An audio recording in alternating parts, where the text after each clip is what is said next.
Welcome back, everybody. I'm Sean LaFlock. I'm here with Scotty Hagness. This is Conversations, Fitness, Wellness, and Longevity. Scotty, how goes it? Going pretty good. Just Very nice. wrapped up my last programs for the week. Just filed and put it away right when you called. So You got ahead of the game, aren't you, huh? ahead of the game. Yeah, just got some training and good to go. A little training in as well. Look at you. The last, I think I did 4 days of this. I was meaning to do this for a while now, just because I've measured cortisol in the past. I've measured, I've done all sorts of blood work, but I've read this in multiple places. But testing blood sugar throughout the day to kind of get an indication of what obviously we'll talk about some of the things that might indicate as markers for health. So I did a 4-day, 4 time a day measure of blood sugar. So it's as simple as taking a blood, a glucose testing kit, your blood sugar testing kit. So one of these, you can get one of them at Walmart, or I order mine off Amazon. You have like a little prick stick. You test the strips, and then it gives you like a digital readout of exactly what your blood sugar is. It's a little bit of blood, nothing big deal. And I took that 4 times a day for 4 days, and just pulling up my numbers here in the morning, which would presumably be, I did 4 times throughout the day. I did it when I woke up, right before I ate lunch, before I ate dinner, and then as I went to bed. So morning was usually, so I have 88, 83, 99, and 98. On the 99 and 98 days, I know that I had some restless sleep. So I woke up, in the middle of the night. One of these nights, I think it was the Wednesday, I think that was the 20th, where I woke up at 3 o'clock in the morning and then couldn't go back to sleep. And my blood sugar was 99 when I actually tested it. I will say I ate 2 grapes though. Right, at about 4 o'clock in the morning, and then was up at about 5:30. Lunch, 100, 88, 82, and I think that one was also in the 80s as well. Before evening meal, 93, 94, 82, 72. And then before I went to bed, 120, 99, 108, and 112. So you've done this before, right, Scotty? Yeah, I haven't done that exact protocol. Yep. But you've done blood sugar testing before. Fasting and tested pre and post meals and variety. So what kind of information does this give you about what does testing your blood sugar kind of give you the information about? Well, it can really be a lot of things. I mean, the common perception, of course, is, well, how did my body react to the last meal? Mm-hmm. You're looking at, how much did whatever I ate spike my blood sugar potentially. But in this test, you're really looking at more. I really look at it more as a marker of stress. Yep. Because you're dumping either cortisol or epinephrine, things that to raise your blood sugar level to prepare for the stressor you're under. Those mornings you couldn't sleep, totally not surprised to see the blood sugar higher due to that fact. And you hadn't eaten anything. And I think the day you had the 2 grapes was rather negligent. If anything. Yeah, exactly. Your blood sugar was actually a tad lower because you did do that. Yeah, probably. Yeah, I mean, some of them, so like a PM1, obviously there's so many things factor into what will regulate your blood sugar. It's not just stress. It's not just what you ate. It's multi-factor. So some of the evening ones might reflect that more, but then training as well. Absolutely. Yep. Yeah. Definitely, I would train, so for instance, this was after a workout, my before the lunch one. Before my lunch, my blood sugar was 100. Before my lunch, the blood sugar was 88. Before my lunch, the blood sugar was another 100. So the training in itself is a stressor, which would then require you to release blood sugar because cortisol and epinephrine are being pumped out into the blood. Correct? Yeah. Yeah, you would mobilize that energy for a workout. You're not. Yeah, you wouldn't want to see super low blood sugar going into a session, going in or even coming out. Also, maybe coming out, but you obviously depends on what you do. But yeah, the more deeper fatigue you drove yourself into, you might see that low blood sugar, and that doesn't necessarily mean it was a metabolic beatdown. I mean, you could go do heavy ass singles and see that. Yeah. The other thing that came to mind also is food stressors as well. I had somebody who had done this, and they ate a food that was on their food sensitivity chart, on their MRT, and their blood sugar spiked to 200. Mm-hmm. And they were like, wait, that can't be right. And they tried it again. They tested it again, and sure enough, it was in the 200s. So there was a severe reaction that led to a big stress response in the gut, which would then mobilize sugar because you're like in this fight or flight state essentially. So I think that's a really, really cool concept of what you were indicating there. It's not necessarily about searching for foods that are spiking your blood sugar.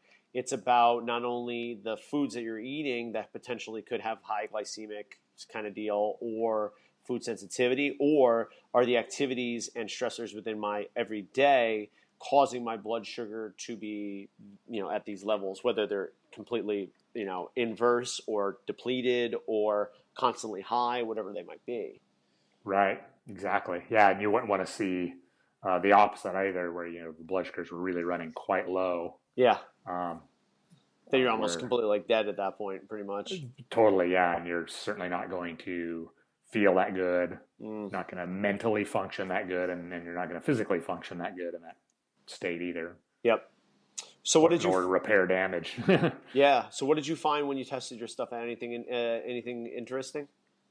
I didn't have anything too unexpected jump out at me. The one thing that I noticed, and I've heard a lot of other people encounter this too, is that at periods of times when I had fasted, rather than having low blood glucose like you would think, the opposite, it was actually running rather high, was showing that the fasting was presenting itself as a stressor and my body was mobilizing. I would, this is back when I used to do such things as intermittent fasting. It was like, man, blood sugar is often, not every time. Sometimes I would catch it really low, but most of the time it was unusually high. And also when I was back in the days when I was very low carb, also, again, a lot of times through the day, my blood sugar would be surprisingly high. And again, we just know that's the body it's not as simple as what food goes in and was there not carbs that spike the blood sugar, release of cortisol and epinephrine because of no carbs coming in and because of being someone who did glycogen demanding activity, really system ramped up. And obviously it's a it's a bell curve, like you just mentioned how much carbohydrates you have. So not enough carbohydrates actually creates a stressor, which would then increase blood sugar levels. Okay, and then obviously as a result, can you just kind of go over what elevated blood sugar levels would then do to insulin? Yeah, so then you're basically starting to develop insulin resistance. Just most people understand that's coming from food spiking blood sugar chronically, but absolutely can be stress. And this is one of the ways that stress gets us. So you can be eating this ultra clean diet, whatever that means to you. But if you're not eating enough or enough to fuel your activity, or you're under a lot of other stress, you're going to have that chronic blood sugar running high and secondary insulin resistance because of that. Okay. So go ahead. Yeah, and so then here's a case where you may store fat very easily, even though you maybe aren't eating very much, and maybe you're very active, and maybe you're eating very clean. But so it's totally not as simple. So I guess the mechanism is the blood sugar spiking or being chronically high. Then, because your body doesn't want free floating sugar in the blood, your insulin goes up to then store it somewhere. But over time, by chronically having high insulin levels, then your body starts to become resistant to it and has to then pump out more and more insulin to get the same effect, or the cells aren't just going to be storing it. So now you're having this chronic hyperglycemia, or hyper too much sugar in the blood, and obviously there's cascading effects from that. So technically, when people say stress, by just being stressed out, you can gain weight. There is a mechanism behind that doesn't necessarily coincide with eating copious amounts of food. Correct. Yeah, exactly. Yeah, I kind of knew that inherently, but really didn't dive into that until I started doing this, because that makes it much more clear to see that all right, you're eating fairly consistent from day to day, but you have these massive swings in blood sugar, and those are most likely caused by, environmental factors, not just like, things you come in contact with, but like your life stressors as well. Right. Yeah. Yeah. And, it's really kind of another one of the ways that we can kind of, look and see where we're at hormonally under the hood. The other thing now you might see is, have you, if you ever hit a real energy dip, it could be the afternoon for a lot of folks, but, we're just like, oh man, if you got one of those, pull it out and see what's going on. And, you might find, a really surprisingly low amount. So that's, when if our adrenals aren't functioning, maybe the cortisol 100%. is at that low, and everything, and the demand is still high, and you just feel like depleted. Yeah. So you're basically you've knocked on the door enough times where it's not answering anymore, and then you just feel like, oh shit, and then you're like, oh wow, let me pull out some caffeine to open the door back up. Yeah. And then you realize, like, you open that door enough times, or you knock on that door enough times, that eventually it's going to get more and more resistant to whatever the knocking is. And then you're smoking PCP. All right, so wow, that's fascinating. It really does put things together a little bit more for me in terms of how exercise can be a stressor, how just mindset and mindfulness can be preventers of stressors. Because like if you're not perceiving things as stressful, then you would technically have better glucose levels throughout the day. So even if you were having a not clean diet, if that's something that actually makes you less stressed, and it could potentially decrease your blood sugar levels and insulin levels, then technically you might be able to become more healthy in that sense by not being so strict on diet all the time, or not exercising hard all the time, or getting extra sleep, or taking a week off from whatever that stressor is. So like literally just taking a week off from work and just going on vacation and eating whatever you want, because you are not stressing yourself out. You're not pumping out cortisol. You're not pumping out blood sugar, sugar into the blood. You're not then spiking your insulin. And all of a sudden, by taking a week off from work and going into paradise and eating whatever you want, technically your body could be in a much better state than it was when it left. Yeah.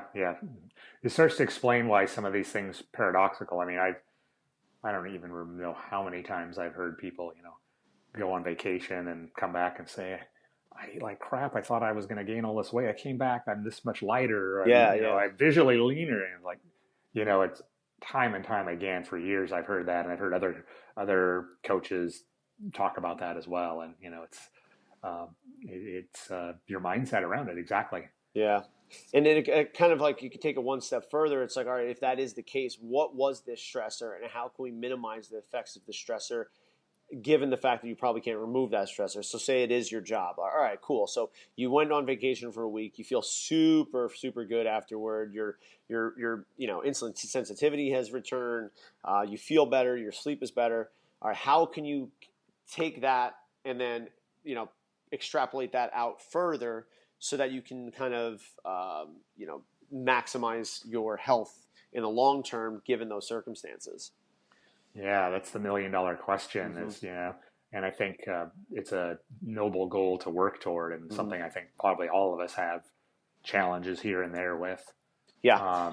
And it's definitely a scale, because as soon as you put more pressure on one side of the scale, the other side kind of comes up, and then all of a sudden it's like, oh wait, now this is a stressor now because we're putting more emphasis on this, and then it's like, bam, this goes back. So it's like, it's all about equilibrium, I suppose, and kind of homeostasis given where you're at currently, because life really never settles down, I don't think. Yeah, no, I think that's a myth that when we're younger, we think someday that's going to happen, and then you're like, realize, no, that's not really going to happen. That's crazy. Never a good time, right? They're never a perfect time to do anything. Yeah. But yeah, very interesting. Very, very interesting. So yeah, that inspires me. I mean, I have a glucose meter. I think I haven't measured for a while. I think I just ran out of strips and have been a little lazy to go buy another pack of them. Yep. That would be an interesting one to see now, quite a bit later. It would be interesting to correlate it with like some morning HRVs and, various things of that nature and that sort of thing. Get a little insight. Yep. So, I guess wrapping it up, high blood sugar would kind of indicate a high stress response. Lower blood sugar or a moderate blood sugar is more of a moderate stress response, Yeah. whereas very low blood sugar, you're looking at something where, unless you're in some kind of ketogenic state, you're looking at almost like depleted adrenals, would you say? Yeah, kind of Or depleted, or kind of or longer term exhausted. fatigue. Yeah. Yeah. Yes, I guess fatigued adrenals would be the best way to say that. So, speaking of which, have you ever dabbled in ketogenic stuff before, Scotty? Oh, yeah, years ago, and on numbers of occasions. Mm-hmm. And Did some keto stuff. My first interaction would have been before, I would believe probably the late 90s, before there was like a paleo movement at all. Yep. It was like resurrected from the 70s and kind of the Mm-hmm. bodybuilding culture, and as a Yep. way to get lean, and it seemed super dangerous. You're going to implode your heart potentially. So only do it for 4 to 6 weeks maximum. And I was like, all right, I can do that. And that was kind of my first go at it. And then later, once I discovered intermittent fasting and the early paleo movement in like 2003, 2004, Yep. I definitely did phases that certainly were, where I was intentionally trying to stay, sub 50, if not sub 30 grams of carbs per day kind of thing. Mm-hmm. Yeah, but I have not, since it's become kind of a newer thing and people are doing the various, bulletproof coffees and all these things, because I'm pretty over those, science experiments on the diet these days. Yep.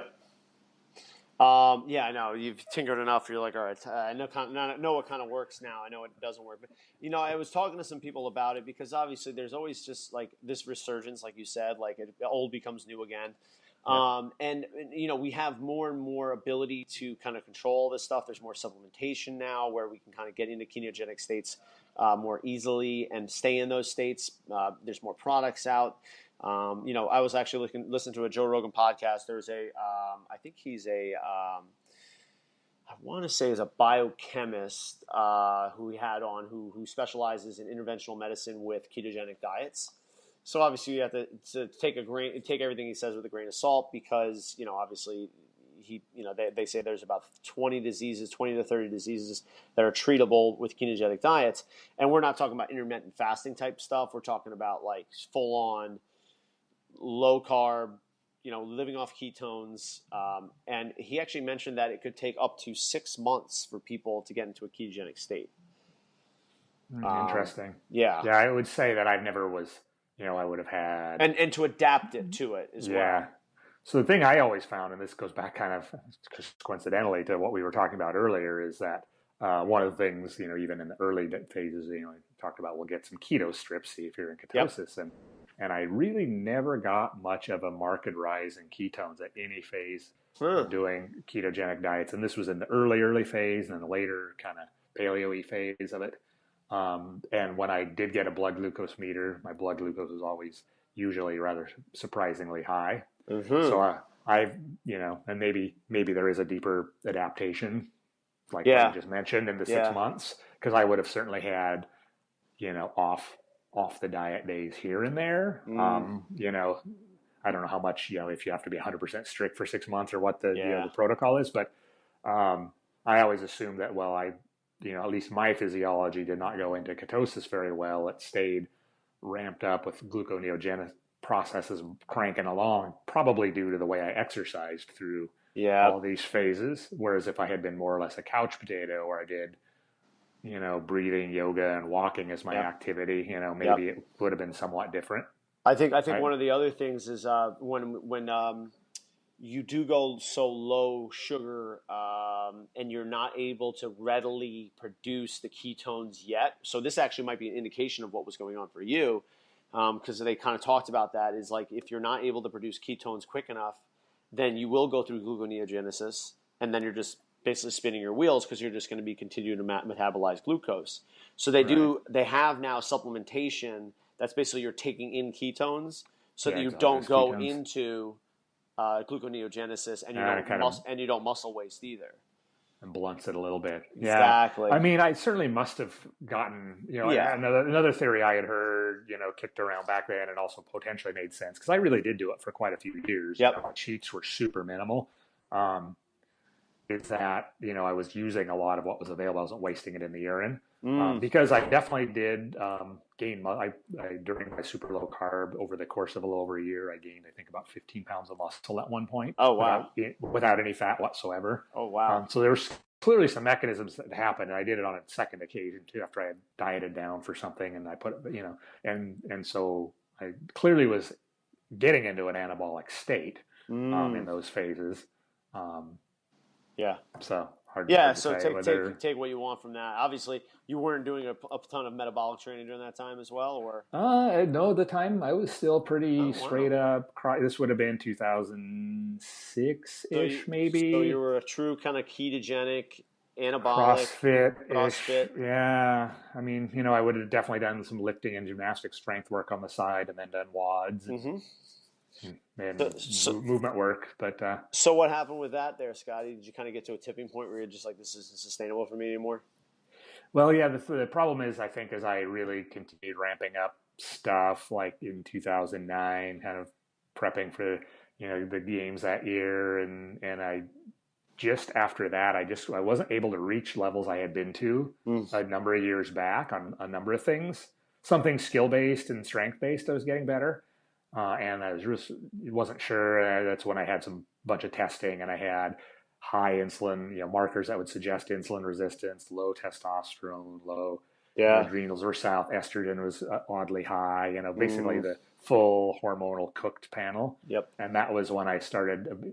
I didn't immediately ditch the low carb and the paleo, but it set me looking at a different direction, Yep. which I've talked about quite a bit, and how I realized that actually, maybe we do need carbs, and then more and more, and all the way to, maybe I guess 4 or 5 years ago now that I went and really went to the very high sugar Ray Peat style thing as an experiment, and actually Yeah. felt pretty damn awesome doing that. Yeah, I Oddly was gonna enough. say, like, just based upon what you were talking about before, how you really never produce ketones, maybe genetically you're just not wired to do that as easily.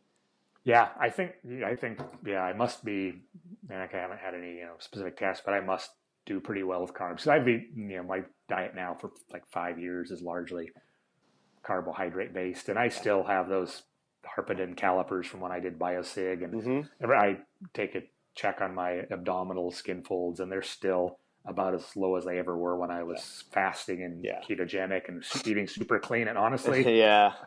I'm for the most part, I don't give a rat. I mean, I eat Yeah. protein, I eat carbs, but I don't. I eat all kinds of things that would have made me cringe for a lot of years, I and I know. haven't gained any body fat from it. So, Yeah, yeah. It's actually interesting thinking about that because like going back to like the MRT is not something where you're going to avoid these foods forever. You just give yourself a break for them and you reintroduce them so your body can actually not sound the alarm. They can have some kind of unless you're allergic to it, you should be kind of digesting it. Will it have Mhm. some kind of stress response? Like I'm not saying you're eating M&Ms every single day, but if you let something into your diet that isn't necessarily squeaky clean, like you go on vacation, you have this, and you really don't have it, it shouldn't make you sick. It shouldn't have an Right. enormous stress response. So, that's kind of like one of the reasons why you don't really want to be too strict and too monochromatic in terms of diet, not only because of that, but because, there's just such a broad spectrum of vitamins, minerals, micronutrients Yeah. I that mean, you I see want to more have and tons of more. variety. Yeah, like more and more, and you see more functional medical doctors and naturopaths, and coming around to the idea that you can pretty much guarantee nutrient deficiencies on anyone who's on any form of restrictive, whether it's paleo, vegan, down, they all, we're designed to be omnivores, and there's a reason why a lot of times we can't even hit the norms on these tests.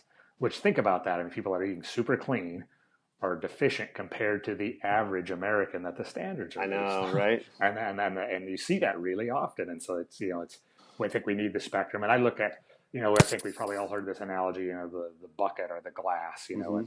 and stress is stress from anything, right? Or training, maybe sleep, food, whatever coming in, if it's not overflowing, you have a larger reservoir, right? If you put in some food stress because Yeah. you ate something that was maybe a little bit inflammatory or not completely clean, it's not really going to cause an issue. But if that thing's almost overflowing already, it takes Yeah. very little of that substance, and now you've created a more systemic response. So you basically, it was the straw that broke the camel's back. And Yeah. so, Which gives you incentive to make sure that all the areas that you can control, you should be, taking hold of it and really choosing to let things go and little stupid things like, all right, going to bed on time. Like, is it a necessary stress for you to stay up for an extra hour? Is it necessary for you to, do the extra Metcon? Like, what's the gain out of it versus what you're actually taking out of it? Because when you start thinking of it and just kind of saying that, when you start thinking of it, it's not an unlimited reservoir that you're pulling from. yeah. So it's like, all right, there's this much stress from it. There's this much gain from it. If the stress outweighs the gain, don't do it. Like, I know it's hard for us to objectively say what's actually going to be helpful for us, but I think that there's indicators right when you start to do something or you think it's about to do it. Like, I know for me, like when I'm overtrained, I go, I don't want to work out anymore. I have no desire to train. I'm like, all right, well, if I'm not peaking for something, I'm not going to train. I'm going to take a day, 2, maybe even 3 off. I want to get back in the gym at the end of that. I'm like, I can't wait to go train and go try stuff and figure stuff out and tweak with things. Like, that's how I know I'm ready to go, because I'm afraid to never train again. Because I'm like, if I stop training now, I'm never going to want to train again if I stop, and I'm going to lose everything I got. But it's like, you're not gaining anything in the first place, my friend. So like, just take 2 or 3 days off and don't like fill that void up with stress. Let that go. And I think that's something else we do. It's like, oh, I have an off day. Time to do 6 hours of work and yard work and do an extra Right. class, That just completely undoes everything. Yeah, the rest days should be rest days in other areas too, or else you're not really getting the benefit of taking the rest, Yeah, because yeah, it all goes in that same bucket. And the yeah. nice thing, if you have long-term development and a good aerobic base, you Mm-hmm. basically have a larger bucket. You Yeah, can, that that's a good way to explains the grow the bucket a resilience. little bit.